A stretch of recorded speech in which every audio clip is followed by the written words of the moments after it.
네, 4.15 총선 닷새 앞으로 다가왔습니다. 오늘 아침 6시부터는 사전투표가 시작됐습니다. 지금까지는 과거 선거 때보다 사전투표율이 높은데요. 당일 투표가 어려운 분들은 오늘, 내일 사전투표소에서 소중한 한 표 행사하시기 바랍니다. 입에 담을 수 없는 막말로 파문을 일으킨 미래통합당 차명진 후보에 대해서 당 윤리위가 제명이 아닌 탈당 권유로 징계 수위를 낮췄습니다. 차 후보는 완주할 수 있게 됐다면서 감사하다 이렇게 얘기했습니다. 오늘 정치와우장룡 최창렬 용인대 교수, 김민전 경희대 교수 두 분과 함께 시작하겠습니다. 어서 오십시오. 안녕하세요. 네. 자, 말씀드린 대로 오늘 오전부터 사전투표가 시작됐습니다. 코로나19로 투표율이 저조하지 않을까 걱정하고 있는데 지금까지 사전투표율은 과거보다 오히려 높다고 합니다. 하지만 사전투표 유권자들이 신경 쓸 대목들이 몇 개 있습니다. 투표소 연결해서 알아보겠습니다. 자, 서울역 사전투표소에 취재기자 나가 있습니다. 조명아 기자, 투표가 한창 진행되고 있죠? 네, 6시부터 시작된 사전투표는 현재 8시간 넘게 진행되고 있습니다. 점심시간이 지나면서 다소 한산해지긴 했지만 이곳 서울역 투표소는 기차를 기다리며 투표에 참여하려는 유권자들의 발걸음이 계속 이어지고 있습니다. 유권자들은 코로나19 확산을 막기 위해 마스크를 쓰고 서로 일정한 간격을 유지하며 질서 있게 투표에 참여하는 모습입니다. 오후 2시 기준 전국 평균 투표율은 7.19%로 집계됐습니다. 같은 시각 지난 20대 총선 투표율인 3.33%보다 2배 넘게 높은 수치를 보였습니다. 오늘과 내일 진행되는 사전투표는 전국의 3,500여 곳의 투표소에서 오후 6시까지 진행됩니다. 만 18세 이상 유권자는 신분증만 있으면 별도의 신고 없이 전국의 사전투표소에서 참여할 수 있습니다. 유권자들에게는 지역구와 비례대표를 뽑는 투표용지 2장이 주어지는데요. 이번 비례대표 용지 길이는 48cm로 역대 가장 길어서 투표할 때 주의하셔야겠습니다. 투표 절차는 코로나19 방역을 위해 조금 달라졌습니다. 대기할 때부터 다른 사람과 1m 이상의 거리를 둬야 합니다. 또 마스크를 쓰고 체온 검사를 거친 뒤 손소독을 하고 일회용 장갑을 껴야 투표소에 들어갈 수 있습니다. 선거 사무원에게 신분증을 제시할 때만 잠시 마스크를 내려 얼굴을 보여주면 됩니다. 만약 고열이나 호흡기 증상이 있을 땐 별도로 마련된 임시 기표소에서 투표해야 합니다. 코로나19 확진 환자를 위해 전국 8개 생활치료센터에도 특별 사전투표소가 설치됐습니다. 다만 자가격리 중인 분들은 사전투표에 참여할 수 없는데요. 정부는 오늘 오전 자가격리자들이 4월 15일 투표에 참여할 수 있다면서 동선과 시간대를 분리해서 투표하는 방안을 마련하고 있다고 밝혔습니다. 선거 당일 투표를 하지 못하시는 분들은 사전투표소에서 소중한 한 표 꼭 행사하시길 바랍니다. 지금까지 서울역 사전투표소에서 MBC 뉴스 조명아입니다. 네, 조명아 기자였습니다. 자, 최 교수님 생각보다 네. 투표율이 높습니다. 높더라고요. 저도 네. 아침에 했거든요. 아침 하고 오셨어요? 네, 종로구청에서 했는데 네네. 마침 거기 갈 일이 있어서 깜짝 놀랐어요. 아침 9시 40분. 줄 많이 서 있습니까? 줄이 많이 서 있더라고요. 계단에 이렇게 쭉 서 있는데 네. 시간이 아침 9시 40분밖에 안 됐을 때인데 그래서 예상 외네 이런 생각을 했습니다. 근데 이제 모르죠. 이제 그 코로나19 때문에 네. 그 당일날은 아무래도 줄이 더 길게 늘었을 것 같으니까 일부러 좀 먼저 좀 분산하자라는 그런 생각이 있었을 것 같기도 하고 네네. 반대로 이제 코로나19 때문에 투표율이 낮으리라고 예상했는데 네. 워낙 이번 선거가 다들 하시는 말씀입니다만 양대 거대 정당들의 어떤 그 양극단 지지층들이 결집한다 이런 평가가 일반적이잖아요. 네. 그래서 오히려 더 투표율이 높아지는 거가 아닌가 뭐 이런 여러 가지 생각을 했습니다. 어쨌든. 네. 지금 아까 조명아 기자 얘기할 때 2시 투표율이 7.19%인데 20대 총선 때 3.33% 2배 이상이고요. 이게 전체적으로 봐도 대선 때보다 오히려 지금 사전투표율은 더 높은 것 같고. 네, 그렇습니다. 사전투표가 도입된 이래로 가장 높게 나타나고 있는 것은 사실인데요. 네.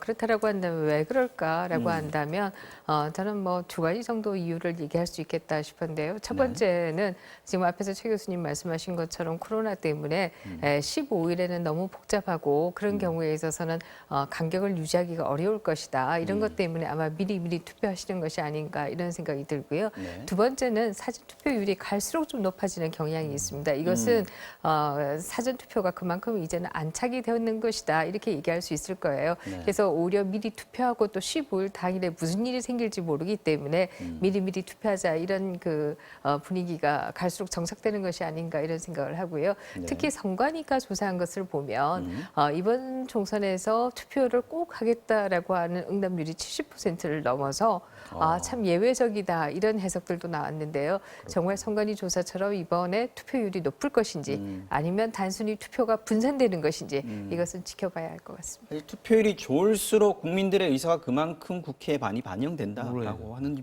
점에서는 굉장히 바람직한 일인 것 같습니다.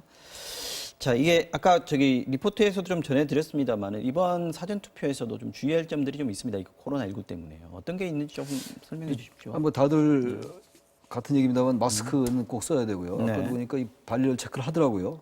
들어가서 입구에서 직접 네. 하더라고요. 이렇게. 간격은 좀 맞춰집니까? 간격이 안 맞춰지고 있더라고요. 보통 지금 1m 간격 지금 그러니까 이제 그 얘기하고 투표 있는데. 기표하는 그 앞에서 이게 아까도 화면에 나온 것처럼 선이 거의 있어요. 1m 간격으로. 그래서 거기 서 스티커 있게 돼 같은 게 있는데 붙어 있는 거군요. 붙어 있는데 그 밖에서 기다리는 줄 그건 거의 붙어 있어요. 아, 그래요? 그리고 제가 여기 오면서 상암동 그쪽에도 있더라고요. 저기 거기는 뭐 밖에는 완전히 뭐 같이들 얘기하고 있는 차원이라서 그래요. 그러면 안 되는데요. 거리두기는 빨리 좀 해야 되겠던데요. 그 안에 들어와서는 지켜지는데 밖에는 뭐 거의 안 지켜지는 것 같더라고요. 물리적 거리두기가 거의 안 지켜지더라 이런 거. 손소독제 그리고 비닐장갑. 비닐장갑을 끼셨어요? 끼웠습니다. 비닐장갑 끼고 네. 손소독제 했는데 네. 거리가 제일 중요한 거 아니에요, 일단. 맞습니다. 그래서 그거는 좀 이 당국에서 뭐 내일까지잖아요, 사전 투표가. 네. 그리고 또 본투표도 있기 때문에 꼭 좀 주의를 해야 될 것 같아요. 조심해야 됩니다. 네. 본투표 날도 똑같은 방식으로 지금 이루어질 텐데 아까 말씀하신 것 중에 지금 안 지켜지고 네. 있는 게 1m 이상 거리두기 그리고 정은경 본부장 아까 얘기했습니다만 불필요한 대화는 좀 자제해라라고 얘기하는데 같이 앉아서 뭐 서서 많이 얘기를 하고 있더라고요. 있으면 안 굉장히 되는 대화를 거죠. 많이 하고 있더라고요. 알겠습니다. 자, 자가격리자들이요. 지금 자가격리면 밖에 못 나가는 거 아니야? 그런데 투표소까지 어떻게 가지? 걱정들 많이 하고 있습니다. 참정권 침해 이 얘기도 나오고 있는데 일단 정부에서는 투표는 어떻게든 할 수 있게 하겠다라고 얘기를 했어요. 네, 그렇습니다. 지금 투표 날 이 동선을 바꾸거나 아니면은 시간대를 바꿔서 소위 자가격리자가 아닌 일반인들과 겹치지 않도록 투표하는 방법을 모색하겠다라고 얘기를 하고 있고요. 이것을 12일 날 구체적으로 밝히겠다 이렇게 얘기를 하고 있는데요. 결국 자가격리자가 투표할 수 있는 날은 사전 투표는 안 되고 안 되고요. 15일 당일날만. 본선거 당일 날이다 이렇게 말씀드릴 수가 있고요. 지금 뭐 길에서 이렇게 줄 서 있는 동안에 서로 많이 붙어서 얘기하고 있더라 이런 말씀하니까 기억나는데요. 인도의 경우에는 길에 그 걸어가는 그 인도죠. 뭐 그대로 인도의 경우에는 걸어갈 때 서야 되는 칸을 다 표시를 해놨더라고요. 그래서 걸어갈 때에도 서로 한 1m 정도 이상은 떨어져서 걸어갈 수 있도록 하고 네. 관공서에 줄 서는 것도 이렇게 표시를 다 해놨던데요. 아마 그런 것들을 좀 쭉 돌려서 해놓으면 훨씬 더 낫지 않을까 하는 생각이 드네요. 불편하고 시간이 좀 걸리더라도 좀 협조를 좀 많이 잘 해줬으면 좋겠습니다. 아까 별도의 시간을 어떻게 좀 마련하겠다는 게 지금 정부 방침인 것 같은데 그렇게 되면 6시 이후에 투표할 수도 있겠어요? 네, 그렇습니다. 이제 투표 당일날 이 시간대가 겹치지 않도록 하겠다. 그 얘기는 네. 결국 이제 보통 일반 유권자가 투표하는 시간이 아닌 때 하도록 하겠다. 이 얘기로 해석될 수도 있고요. 동선이 겹치지 않도록 하겠다라고 하는 것은 같은 건물이라고 할지라도 뭐 여러 가지 실이 방이 나눠져 있지 않겠습니까? 그렇기 때문에 뭐 입구를 달리한다든지 해서 뭐 하는 방법을 모색하겠다 이런 뜻이 아닐까 싶습니다. 어쨌든 12일 날 네. 발표를 확정해서 하겠다라는 게 지금 정부의 방침입니다. 자, 각 당의 막바지 총선 전략 점검해 보겠습니다. 이제 총선 닷새 남았는데 먼저 이해찬 민주당 대표 발언부터 보겠습니다. 아무리 마음속으로 문재인 정부가 잘한다 생각하셔도 투표를 해야 민주당과 시민당 후보가 당선이 됩니다. 안정적인 제1당이 되려면 아직 2%가 부족합니다. 박빙인 지역이 아주 많습니다.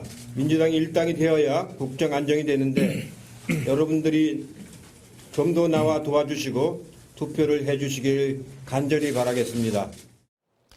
어저께 이해찬 대표가 뭐라고 했냐면요. 승기를 잡았다. 이제 일당이 아니고 과반 의석을 우리가 노리겠다. 이렇게 얘기를 했는데 오늘 지금 얘기하는 거 보면 안정적 일당 되는 것에도 1% 부족하다 지금 이렇게 얘기를 하고 있단 말이죠. 이거 어떤 좀 약간 전략 수정입니까? 전략 수정이라기보다는 기본적으로 우리가 앞서고 있다라고 하는 것은 뭐 기본적인 민주당의 지금 그 태도가 아닌가 싶고요.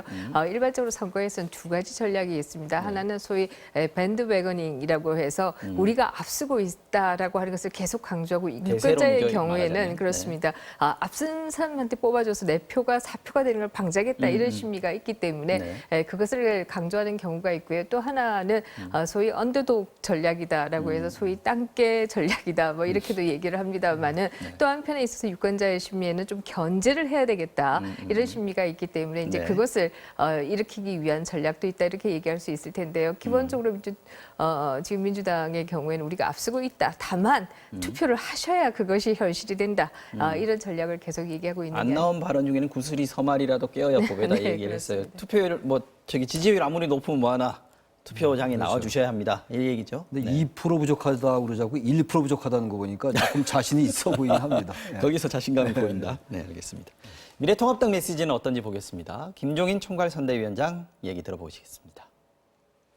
코로나 사태로 인해서 그동안에 했던 여러 가지 정책의 가오라는 것이 덮어진다고 하는 건 좀 착각이라고 난 생각해요. 또 여러 가지 경험을 해봤을 적에 여론조사가 이 투표 결과와 일치한다고는 보지를 않기 때문에 그 자체가 모든 것을 결정적으로 판단의 기준을 된다고는 생각하지 않아요. 자, 코로나19가 오히려 정부에게 지금 유리하게 작용하고 있다는 부분, 그리고 여론조사는 우리가 지금 뒤지게 나오고 있지만 실제 투표는 다를 것이다 이런 얘기인 것 같습니다. 김종인 대표는 어떤 지금 스탠스라고 봐야 될까요? 있는 그대로 생각인 것 같아요. 지금 솔직하게 표현했다. 있는 그대로 얘기. 저도 지금 현재의 객관적인 판사는 이 말에 동의를 하거든요. 네네네. 기본적으로 여러 여론조사는 민주당에게 대체로 좀 유리한 국면이면 맞는 것 같아요. 현재. 그건 뭐 전혀 알 수는 없지만 적어도 여론조사상으로는 그렇다는 얘기인데 네. 다들 예를 드는 게 지난 총선, 20대 총선. 네. 그거 다 예상 다 틀렸고 저도 틀렸고요. 특히 총선은 여론조사 네. 맞추기 힘듭니다. 대선은 뭐 그렇지 않아요. 출구조사도 힘든데요. 뭐. 지난 네. 총선은 출구조사도 틀렸습니다. 출구조사도 틀렸고 그래서 이번에도 글쎄 그게 그렇게 틀릴지 단지 이제 여론조사 전문가들은 그때와 지금의 여론조사 방식이 달라졌다. 안심번호라는 게 등장을 해서 또 그때보단 또 뭐 이 기법이 더 진화했기 때문에 그렇게 틀리지는 않을 거라고 얘기합니다만 네. 수은표라는 걸 알 수가 없거든요. 코로나19 때문에 사실 많은 변수가 가려져 있는 게 사실이고 여당과 야당의 각자에게 불리한 변수가 굉장히 잠복해 있어요. 유권자들이 그걸 다 잊었다고 생각하지는 않거든요. 그런 것들이 얼마나 이제 발현되느냐. 근데 지금 특히 이제 통합당은 이제 경제 실정론이라든지 정부 심판론 이런 것들을 잘 부상을 시켜야 되는데 부각을 시켜야 되는데 네. 그렇게 효과적인 카드는 아직 못 내고 있는 것 같아요. 특히 경제적인 그래, 카드 아끼진 같은 않는다. 거 그런 거 특히 적극적인 좀 대안을 내놔야 되는데 김정인 위원장에게 그런 걸 기대했던 것 같은데 통합당이 그런 점에서 아직은 조금 뭐 며칠 남았습니다만 조금 부족한 건 아닌가 이런 생각도 듭니다. 지금 뭐 대학생들한테 100만 원씩 주자 이런 것들도 지금 당 내에서 오히려 좀 부딪히고 있는 상황이 오히려 그런 것들도 이제 같은 청년 세대의 대학생이 아닌 사람들도 있거든요. 그래서 그런 정책이야말로 대단히 신중하게 해야 되는 건 아닌지. 네. 알겠습니다. 다른 당 상도 잠깐 좀 보겠습니다. 저희가 계속 두 당만 얘기를 해가지고요. 민생당 같은 경우에 어떻습니까? 지금 10% 얘기하고 있던데. 네, 그렇습니다. 지금 민생당의 경우에는 전략이 굉장히 재밌는데요. 특히 이제 후보가 당선 가능성이 있는 후보라고 한다면 주로 호남에 있다 이렇게 얘기를 할 수 있을 텐데요. 네. 이 민생당의 후보들은 주로 이낙연 전 총리를 우리가 당선된다라고 한다면 호남 이낙연 전 대통령. 총리의 호남 대통령을 네. 만들겠다. 뭐 이쪽을 이제 강조하는 전략을 쓰고 있고요. 그게 반해서 민주당 후보들의 경우에는 문재인 대통령을 앞세우는 경향이 있어서 지금 호남의 경우에는 마치 이것이 이낙연 전 총리 대 문재인 대통령의 대결인 것처럼 가고 있는 부분도 떠오르는 태양 뭐 모르는가요? 상당히 재밌는 부분이다 이렇게 보이고 있고요. 다만 지금 말한 것처럼 과연 10% 이상 갈 수가 있을 것인가, 지금 또 몇 3% 명이나 넘기기가 쉽지 않아요, 당선이 정당 될 지지율이요. 것인가, 그게 대해서 뭐 상당히 회의적으로 보이고 있는 것은 사실이고요. 지금 말씀하신 것처럼 민생당의 경우에는 그야말로 손학규 대표가 단식을 통해서 이 소위 말하는 연동형 대표제 비례대표라고 하는 것을 도입했는데 그 수혜를 못 볼 가능성이 상당히 크다라고 하는 전망들도 나오고 있죠. 알겠습니다. 아직은 조금 어렵다라는 얘기인 것 같고요. 정의당 심상정 대표 같은 경우에는 지지율 30%로 교섭단체 만들겠다 좀 얘기를 했는데 이것도 역시 지금 쉽지는 않아 보입니다. 30%까지는 뭐 쉽지 않아 보이죠. 네. 근데 일단 뭐 선거 전략상 좀 목표를 높게 잡아야 되는 건 뭐 다 똑같은 건데. 그럼요.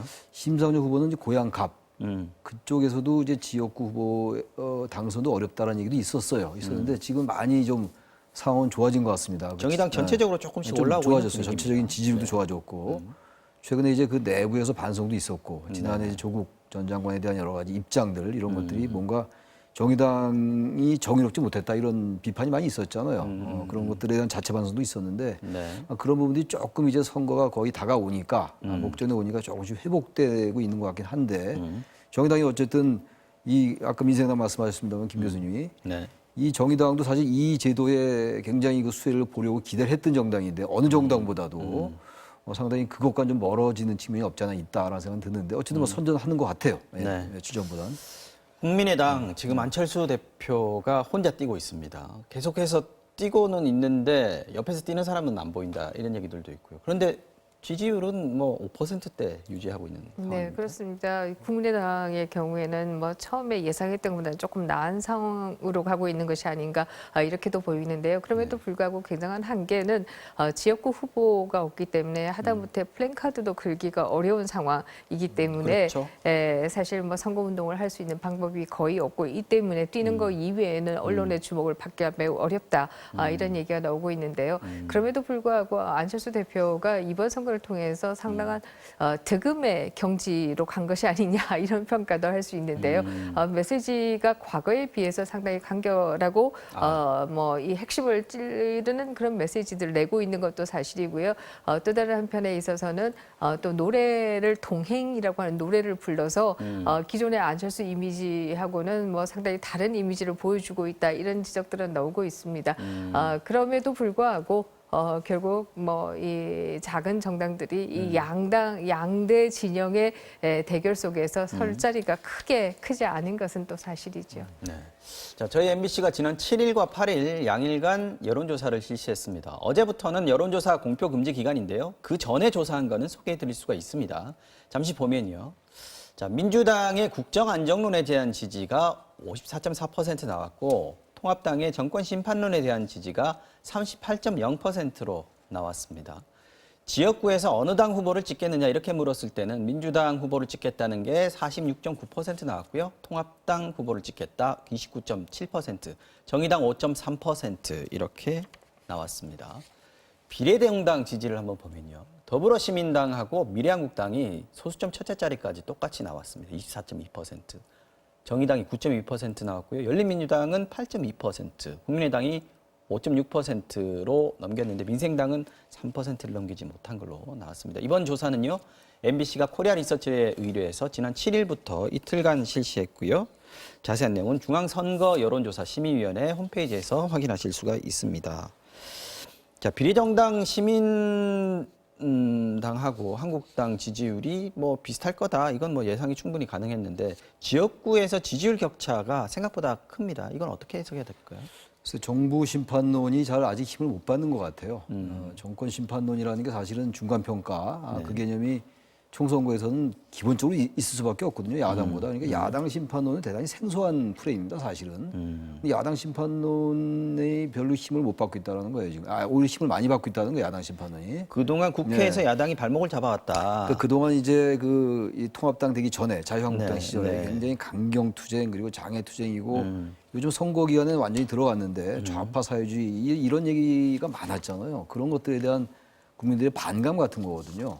아주 강성 지지층을 제외하고는. 네. 그래서 야당 심판원이 나왔던 건데 여전히 지금 이번 또 선거 국면에서도 막말도 많이 나오고 물론 양당이 다 나오긴 나옵니다만 통합당에 대해서 어쨌든 제1야당은 이래서는 안 되겠다라는 그게 굉장히 힘을 많이 받고 있는 것 같아요. 지금. 정권 심판론은 어쨌든 코로나19에 대한 대응 이 부분 네. 때문에 여당으로서는 굉장히 다행스러운 일이라고 봐야 되겠죠. 어쨌든 아까도 얘기했지만 이것도 여론조사입니다. 저희가 했지만요. 만약 실제 투표에서는 어느 정도까지 이게 반영이 되겠느냐. 지금 샤이보스 얘기들 계속 하고 있거든요. 특히 야당표가 많이 여론조사에는 숨어 있다 이렇게 얘기하지 네, 않습니까? 그렇습니다. 뭐 역대 선거를 봐도 특히 국회의원 선거의 경우에는 야당표가 많이 숨어 있는 경향이 있고요. 이 때문에 소위 말하는 사일런트 머저리티라고 하는 조용한 다수라고 하는 말이 나오는 것도 이것은 비단 우리뿐만 아니라 다른 나라에서도 이 말이 통용되는 것을 보면 비슷한 부분이 있는 것이 아닌가 이런 생각을 하고요. 2016년 20대 국회의원 선거를 보면은 그 당시에 새누리당이 그 당시에 민주당보다도 약 2배 정도 여론조사에서 높았습니다. 그래서 170석까지 가는 것이 아니냐 이런 예상들도 맞아요. 할 저희들 때이고 선거 방송 준비할 때도 이거 개헌선 달 뜻인가 말까 이거 준비했다가 못 썼어요. 그렇습니다. 네. 그 당시에 또 뭐 소위 전문가라고 하는 분들도 새누리당이 뭐 넉넉하게 과반 이상은 한다 이렇게 예상을 했습니다만 결과를 보면 오히려 민주당이 1당이 되고 새누리당이 2당을 된 것을 보면요. 여론조사는 여론조사고 또 뭐 투표율에 따라서 다르기 때문에 어느 당을 지지하는 유권자가 더 많이 투표장에 가느냐 이것에 따라서 선거 결과는 상당히 달라질 가능성이 있다 이렇게 봅니다. 60대가 더 많이 늘었더라고요. 지난 인구 선거 비율상. 때보다 인구가 200만 이상이 늘고 30대에서 40대는 좀 오히려 줄었어요. 110만 정도가. 이런 부분들도 결국 투표장에 누가 많이 가느냐 문제인데 이런 것도 잘 여론조사에 반영이 안 돼 있을 가능성이 있다라는 그렇죠. 거예요. 예. 네. 지금 위로 쌓이고 있는 유권자가 쌓이고 있는 추세인데 반영이 여론조사에서는 잘 안 되고 있다 나타날 지금. 부분이 있죠. 어쨌든 뚜껑을 열어봐야 될 것 같고요. 지금부터 이루어지는 여론조사는 발표가 안 되기 때문에 선거 당일날 결과를 열어볼 수밖에 없는 상황입니다.